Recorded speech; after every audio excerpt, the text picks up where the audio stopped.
I worked in national parks and also did some volunteer search and rescue. I guess I can talk about two of the worst things I ever saw in forestry. The latter one is scary, but also deeply tragic. Spooky. I was on a multi-day off-road camping trip by myself in the wilderness. So technically, I was not working.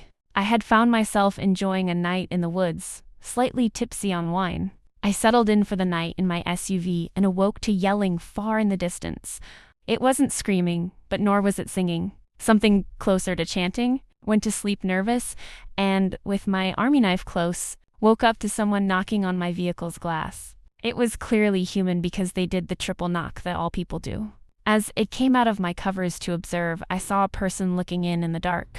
I screamed something guttural and they ran. I couldn't believe it. I was hours and hours from the nearest town, and if someone drove in over the night, I would have heard the vehicle in the stillness. I was dumbfounded. I turned on my truck and stayed vigilant for a while. Nothing happened. Next morning, I went and found a new spot to park and set up camp. The second is sadly something that is very explainable, but very sad to see. One blizzardy night, we hear that they are on the search for a woman who had disappeared from a group that was staying in a cluster of scenic cabins nearby.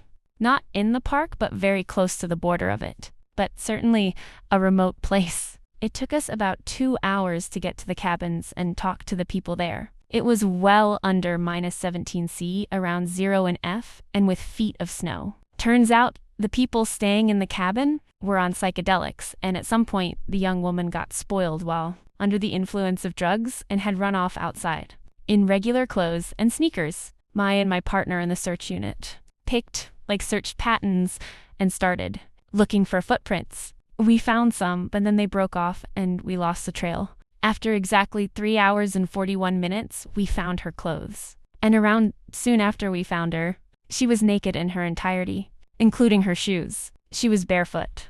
We found her sitting against a tree and we rushed over. It was clear at this point she was dead. In this time, local police were already on the scene, and after taking our statements, they left. It was a tough few nights after. Nightmares too.